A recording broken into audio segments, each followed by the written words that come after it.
예레미야 제50장.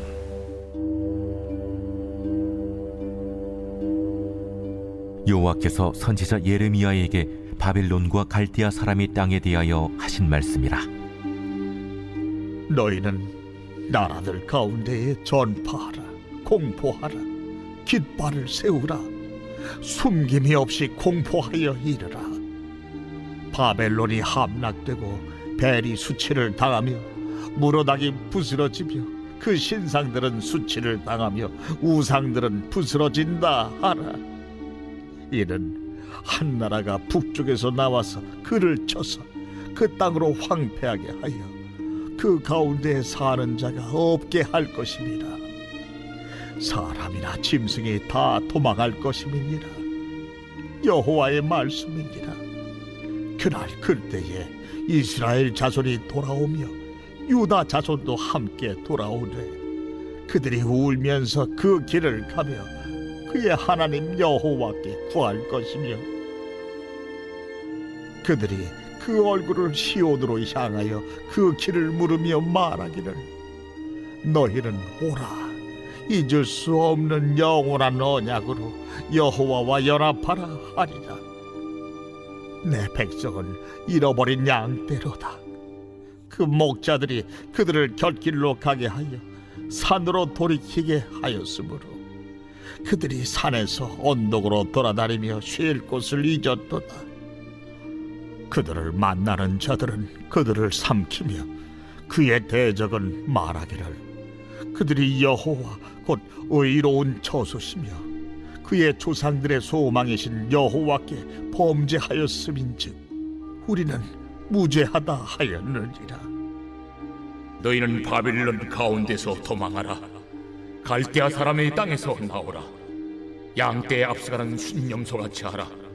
보라, 내가 큰 민족의 무리를 북쪽에서 올라오게 하여 바벨론을 대항하게 하리니 그들이 대어를 버리고 쳐서 정목할 것이라. 그들의 화살은 노련한 용사의 화살 같아서 허공을 치지 아니하리라. 갈대아가 약탈을 당할 것이라. 그를 약탈하는 자마다 만족하리라.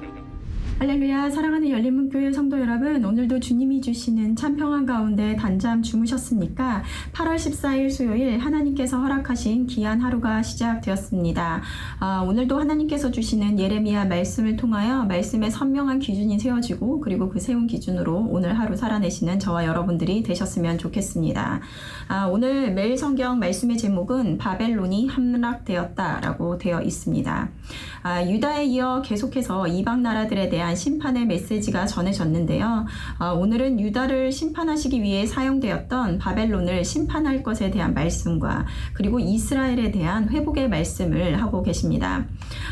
BC 586년에 유다를 정복한 바벨론은 오늘 말씀에서 하나님이 예언하신 것과 같이 BC 539년에 북쪽에서 올라오게 할 것이라는 큰 민족, 즉 메데 바사 고레스 왕에 의해서 멸망당하게 됩니다.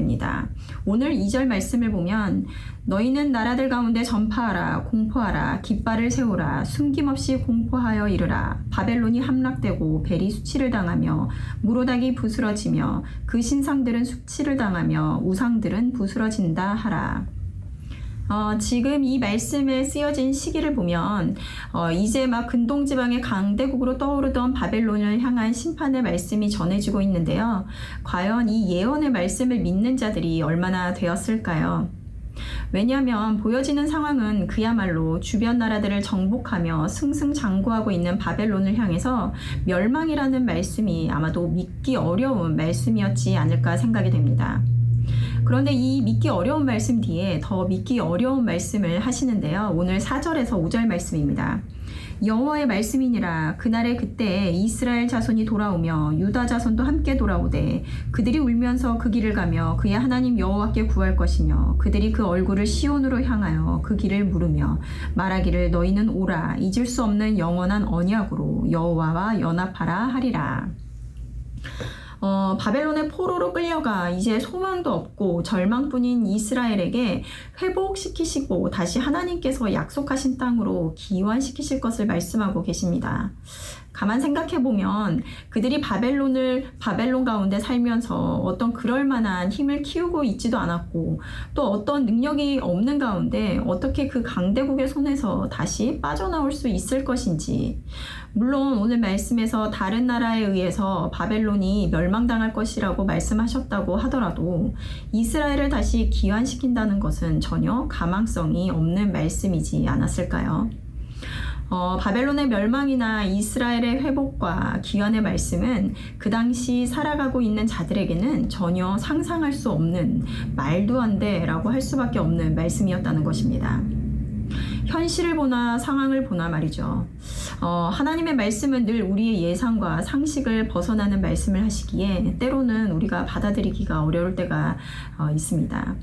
바벨론에 항복하라는 말씀 또한 끝까지 저항하며 싸우는 것이 옳은 것이지 포로로 가서 그곳 가운데서 살아가라는 말씀은 도무지 이해할 수 없는 말씀인 것입니다. 그런데 오늘은 그러한 강대국 바벨론이 멸망을 당할 것이라는 말씀을 하시며 하나님의 백성은 그들의 땅에서 나오리라 말씀하고 계십니다. 그리고 이 믿기 어려운 예언은 실제로 고레스 왕에 의해서 이스라엘은 70년의 포로 생활을 마치고 BC 538년 귀환하게 됩니다. 우리들의 눈으로 보면 안 될 것 같은 일들이 너무나 많습니다. 개인의 삶 가운데서도 이건 안 될 거야, 있을 수 없는 일이야, 포기하게 되는 일들이 있습니다. 왜 그렇습니까? 나를 바라보면 할 수 없는 것이 분명하기 때문입니다. 또 세상은 어떻습니까? 세상을 보면 하나님을 인정하는 자들보다 하나님을 부정하며 세상의 상식을 이야기하며 하나님의 법과 질서를 무너뜨리는 일들이 너무나 만연해지고 그리고 대세가 되었다고 생각이 되는 순간들이 있습니다. 하지만 오늘 말씀처럼 우리의 눈과 생각에는 안 될 것 같지만 하나님께서 말씀하시는 것은 너희들의 힘과 능력이 아니라 영원한 언약으로 인하여 하나님께서 하나님의 계획을 이루어 가신다는 것입니다. 너희들이 보기에 거대하고 무너뜨릴 수 없는 그와 같은 나라들을 사용하셔서 하나님의 뜻을 이루어 가신다는 것입니다. 우리가 어떠한 상황과 환경 가운데서도 늘 평안하고 안심할 수 있는 이유는 이러한 약속을 반드시 지키시는 하나님이심을 알기 때문입니다. 비록 나는 할 수 없으나 내가 하나님의 편에 서서 연합하여 하나님의 뜻을 이루고자 한다면 내가 아닌 하나님이 일하심으로 반드시 이루신다는 것을 믿기 때문입니다. 이전에 심판을 받은 나라들 그리고 바벨론의 심판의 이유도 뒤에 나오지만 그들의 죄는 교만이라는 것입니다. 교만은 하나님 없이 스스로 할 수 있다는 생각, 자신의 힘을 의지하는 것이라는 것입니다. 오늘도 하나님을 의지하며 각자에게 주시는 하나님의 미세한 음성에 귀 기울이시고 그리고 나는 어떻게 반응하며 나가야 하는지 묵상하시는 오늘 하루가 되셨으면 좋겠습니다. 기도하시겠습니다. 언제나 오르시고 의로우신 하나님, 오늘 말씀을 통하여 사람의 눈으로 보기에 영원할 것 같았던 바벨론을 심판하시고 그리고 그의 백성을 회복하시는 하나님을 보게 됩니다. 믿음이 있노라 하면서 여전히 세상의 상식과 눈으로 우리의 삶을 바라보고 또 세상을 바라보며 설마라는 생각으로 하나님을 제한하는 모습은 없었는지 되돌아보게 됩니다. 계획한 것은 반드시 이루시며 선을 이루시는 하나님을 다시 한번 깨닫는 이 시간 되게 하여 주시옵소서. 오늘도 말씀으로 바른 기준을 세우며 또 감사함을 고백할 수 있는 오늘 하루가 될 수 있도록 함께하여 주시옵소서. 감사드리며 예수님의 이름으로 기도드렸습니다. 아멘.